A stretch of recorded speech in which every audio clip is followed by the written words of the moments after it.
mother and son. Mother and son together again. Together again. Again and again kayo. Forever. Kawa ng mga aso. Uy.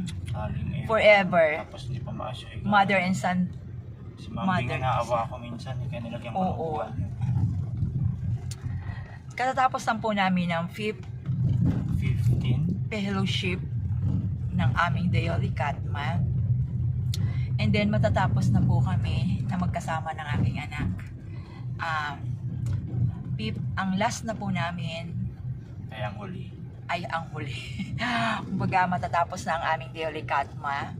So kami ay gagraduate na. Sana nga gagraduate kami na sana ay naipasok namin sa aming isip, sa aming puso ang aming napag-aralan sa Daily Katma. Ngayong fellowship na to ay merong fellowship mass na ginanap. Napakagaling din ng isang pare na nagmas sa amin ngayon. Oo, ang galing niya Ang galing niya, no, kuya? Father Christian, ano yun? Ang galing. Magaling yung naging fellowship, namin, pare na siya. Mother job ba yun sa akin? Nakalimutan ko lang po, pero mahusay po siya na maraming paalala sa aming mga katikista, kung paano nga ba kami maging katikista.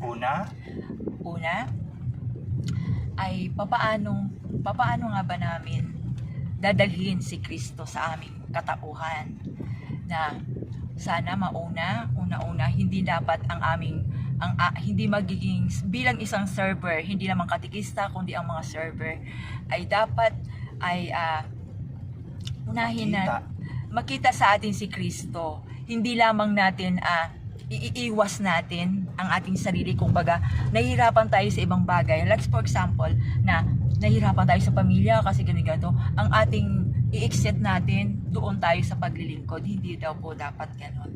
Kailangan tayo maglilingkod ng merong sa puso.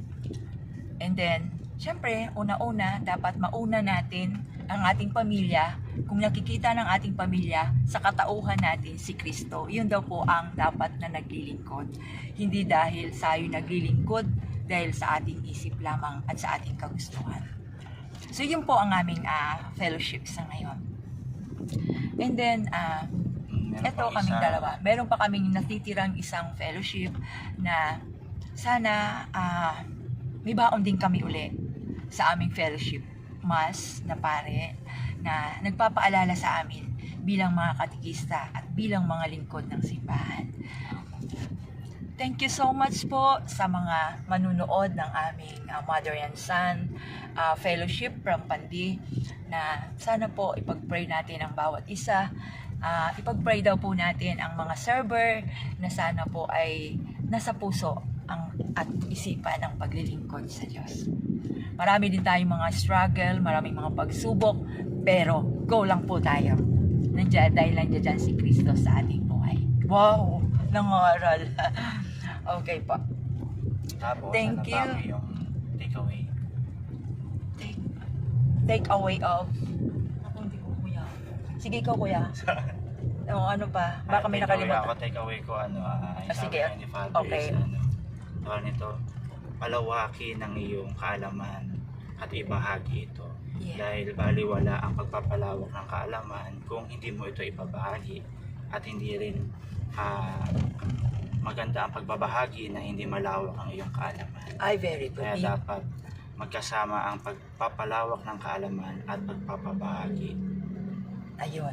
Yun ang nakuha namin mga baon, 'di ba? Amogani. So ibig sabihin, tayo kung sino man sa mga server ng simbahan at server at nananampalataya sa Diyos, dapat lagi tayong may baon. Hindi tamang-tamang tayo server lamang, kundi may mga baon tayong naiintindihan. So thank you so much, at ang aking anak ay may baon din pala siya na nakuha sa aming fellowship. So next na aming fellowship ay sana maging may baon dami kami ulit. Baon-baon namin upang palaganapin ang mga aral ni Kristo. Hindi lamang ako'y naiiyak. Ba't ka naiiyak? Kasi nga napakaganda po kasi ng fellowship namin ngayon. Kahit hindi man perfect ang naging maayos ang flow, pero ang ganda. Ang ganda po. Ang ganda po ng naging fellowship namin, fellowship mass. Thank you po kay Father Christian. Yung isa kuya, yun ang yung sumuport din, taga Santa Maria yung kuya. Yun nata talaga yung pare nila. Oo, yun ang pare talaga ng Center Siyempre yung 8. baka yung kanina, yun yung pare ng Ng taga Pandi. Pandi, oo. So, So, diba naman yan per, ang tawag sa lugar na yun? Per parish. oo, kaya yung dalawang naging pare dalawang pare sa aming fellowship kasi sinuportahan sila ng kanilang parish priest. From Santa Maria, pumunta po dito sa Pandi para dumalaw at alamin ang mga katikista na nagfe-fellowship. Imagine yun, isang pare na dinalaw talaga kasi sila kasi ang mga sila ang sila ang namamahala ng fellowship. From Santa Maria, pumunta ng Pandi. Pero ang nagma sa amin ay taga Pandi pare. So thank you so much po and happy fellowship sa aking mga kasister. Thank you so much kuya sa yung naalala mong mga pabaon na umuwi pala tayo na meron tayong pabaon. Thank you so much po sa makakapanood. God bless po sa ating lahat. Ito natin nakaraan. Thank you so